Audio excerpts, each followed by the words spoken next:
안녕하세요. 말씀 베이커리 680번째 시간 기도하심으로 시작하겠습니다. 거룩하신 주님 감사합니다. 주님의 말씀을 묵상합니다. 성령님께서 말씀의 조명이 되어 주시옵소서. 우리 주 예수 그리스도님의 이름으로 기도합니다. 아멘. 네, 오늘 보신 말씀은 사무엘상 22장 1절에서 23절까지의 말씀입니다. 다윗은 거기를 떠나 아둘람 굴 속으로 몸을 피하였다. 그러자 형들과 온 집안이 그 소식을 듣고 그곳으로 내려가 그에게 이르렀다. 자, 다윗이 사울 왕에게 쫓기게 되면서 사실 다윗의 가족들도 안전하지는 못했겠죠. 자, 그들도 다윗을 따라서 다윗이 있는 곳에 옵니다. 2절을 계속 보면요. 그들뿐만이 아니라 압제를 받는 사람들과 빚에 시달리는 사람들과 원통하고 억울한 일을 당한 사람들도 모두 다윗의 주변으로 모여들었다. 이렇게 해서 다윗은 그들의 우두머리가 되었는데 400여 명이나 되는 사람들이 그를 따랐다. 자, 다윗이 아둘람에 있는 굴 속으로 피했다는 소식이 전해지면서 지금 당시에 압제받는 사람, 시달리는 사람, 빚진 사람들이 모입니다. 이스라엘에 왜 이런 사람들이 생겼던 것일까요? 사울이 통치하는 통치가 사실 정의롭지 못했다라는 것이 여기에서 드러납니다. 빚진 자들, 사실 희년이 되고 이렇게 빚진 것을 탕감해 주는 것이 있었는데 빚에 시달린다라는 것은요. 약한 사람들을 돌아보지 않는다는 것입니다. 억울하고 원통한 일을 겪는다는 것은요. 공정한 재판과 공정한 사회 질서, 사회 정의가 이루어지지 않고 있다는 것이죠. 즉 하나님의 공의가 이루어지지 않고 있는 이스라엘의 현실이 반영된 것입니다. 그렇다고 해서 이 사람들이 그런 믿음이 뛰어난 사람들이었을까요? 그렇지도 않습니다. 사실 나중에 이제 보면은 이 사람들이 얼마나 사실 좀 인격적으로도 신앙적으로도 성숙하지 못했는지가 나타나게 됩니다. 자, 이제 다윗은 그들을 이끄는 그런 우두머리 리더십이 되게 됩니다. 자연스러운 리더십의 형성이 된 것이죠. 3절을 보면요. 다윗은 거기에서 모압의 미스바로 가서 모압 왕에게 간청하였다. 내가 해야 할 일이 무엇인가를 하나님이 나에게 알려주실 때까지 나의 부모가 이곳으로 들어와 임금님과 함께 머물도록 허락하여 주시기 바랍니다.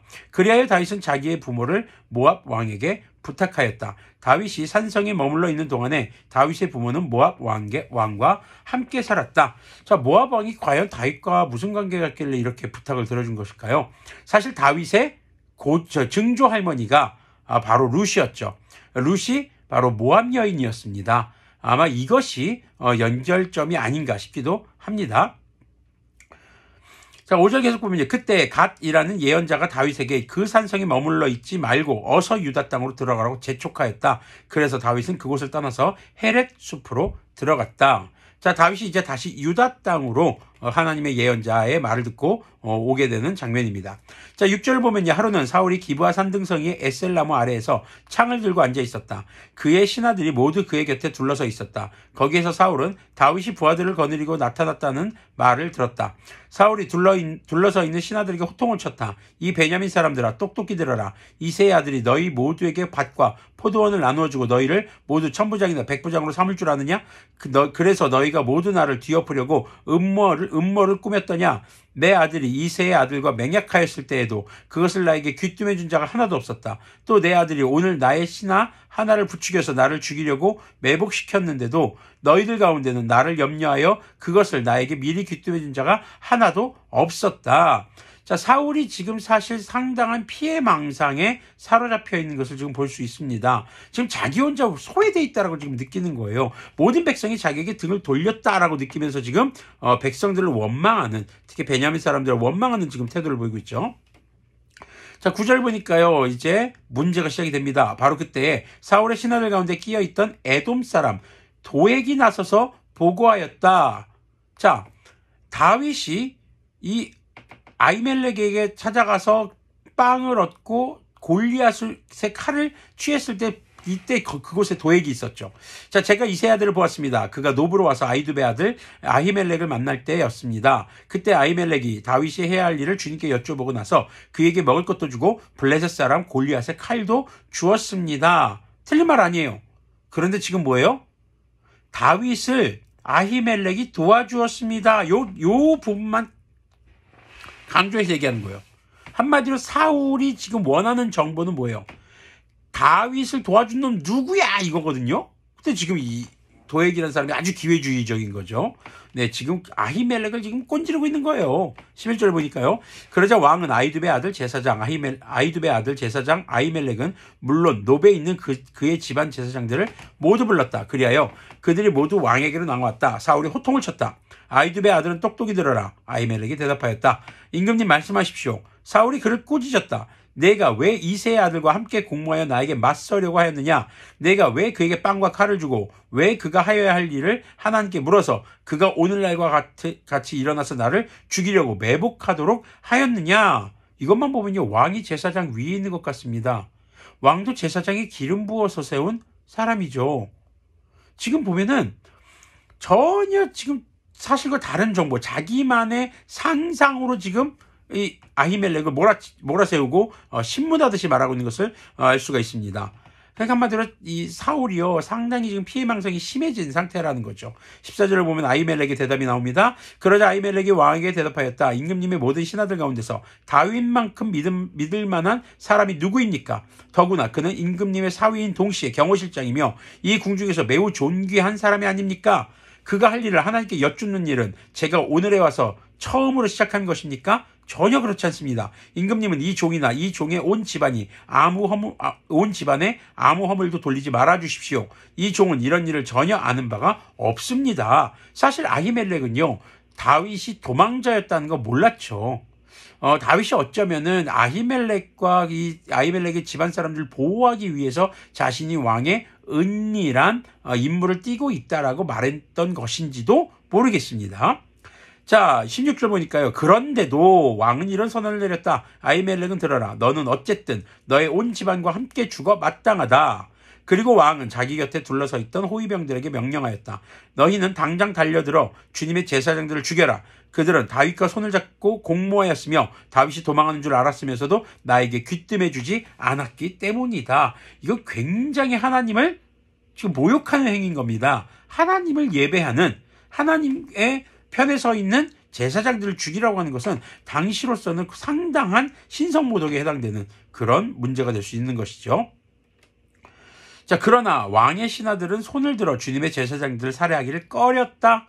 쉽지 않죠. 신하들에게 있어서 하나님을 특히 신실하게 믿고 있고 제사장을 통해서 예배하고 있는데요. 그러자 왕이 도액에게 명하였다. 내가 달려들어서 저 제사장들을 죽여라. 그러자 에돔 사람 도액이 서슴없이 달려들어서 그 제사장들을 죽였는데 그가 그날 죽인 사람은 모시 에봇을 입은 제사장만도 85명이나 되었다. 모시 에봇을 입었다라는 것은 현재 제사장직을 수행하고 있는, 제사를 수행하고 있는 사람들을 얘기합니다. 더 많은 사람들이 죽었다는 겁니다. 자신에게 지금 출세의 기회가 열렸다고 생각한 것일까요? 지금 사울에게 아주 잘 보이려고 지금 시키는 대로 그냥 싹 하고 죽이는 겁니다. 19절을 보면요. 사울은 제사장들이 살던 성읍 노베까지 가서 주민을 다 칼로 쳐 죽였다. 그 사람들이 무슨 죄를 지었는데요? 아무것도 모르는데요. 그는 남자와 여자, 어린아이와 젖먹이, 소떼나 나귀떼나 양떼를 가리지 않고 모두 칼로 쳐서 죽였다. 물론 하나님께서는요, 전쟁을 할 때에 남녀노소 짐승까지도 모두 죽이라고 하는 전쟁을 할 때가 있습니다. 하지만 그것은요, 그들의 죄가 너무 심각할 때였고 하나님이 그들의 죄를 심판하시는 것이었죠. 그런데 이 장면은요, 사울이 자기의 분풀이하는 것밖에 없습니다. 이건 어마어마한 죄거든요.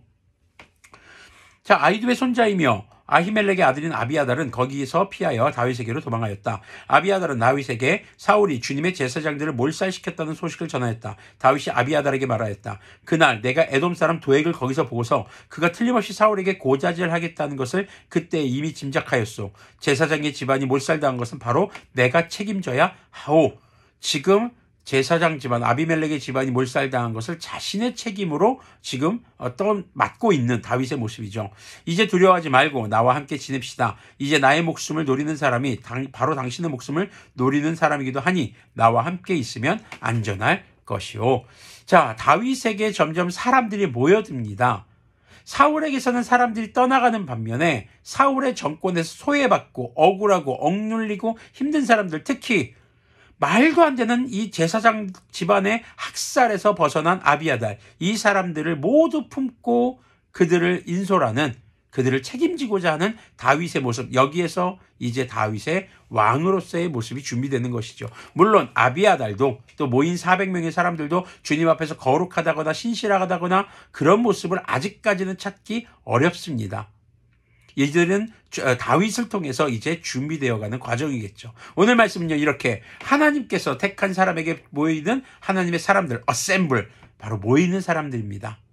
자, 우리가 누구에게 가야 할까? 누구와 함께 할 것인가? 또 리더십으로서 그리스도인으로서 어떤 자들을 품고 살아가야 할 것인가? 우리는요, 정말 세상 가운데서 억눌리고 억울하고 힘들고 그리고 정말 대량 학살로부터 피해서 도망쳐온 사람들, 그들을 주님의 사랑으로 품어야 할 것입니다.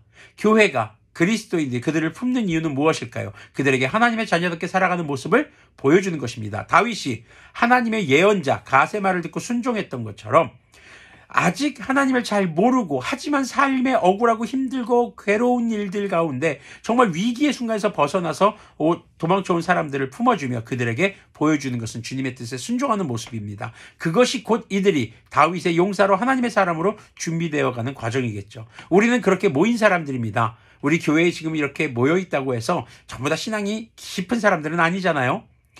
자, 우리가 이렇게 모여서 이제는 하나님의 뜻에 순종할 준비를 해야 할 것입니다. 우리가 서로가 서로를 그렇게 보듬고 서로를 품어주며 서로의 삶을 책임져 줄 수 있는 그런 다윗과 같은 영적 인도자, 지도자의 모습으로 우리가 서갈 수 있기를 소망합니다. 교회 목회자만이 지도자가 되는 것이 아닙니다. 우리 성도들이 세상 가운데서 아직 죄 가운데 시달리고 있는 사람들을 주님의 사랑으로 품는 그런 영적 지도자가 바로 그리스도인 것을 기억하셨으면 좋겠습니다. 기도하겠습니다. 거룩하신 주님 감사합니다. 주님의 말씀을 묵상했습니다. 우리가 그리스도인으로서 세상에 억눌리고 정말 억울하고 위기의 순간에서 피해온 사람들을 품고 그들이 주님의 사랑 안에서 주님께 순종하는 법, 주님을 예배하는 법을 배워갈 수 있도록 우리가 그런 삶의 모범이 될 수 있도록 긍휼을 베풀어 주시옵소서. 우리 주 예수 그리스도님의 이름으로 기도합니다. 아멘. 네, 유명한 영화의 마지막 이 멋진 장면 중에 하나가 이런 게 있죠. Avengers Assemble. 네, 우리 그리스도인들도 이렇게 그리스도인 Assemble 모여서 주님의 뜻을 이루는 그런 교회, 그런 그리스도인의 신앙 공동체가 되기를 소망합니다.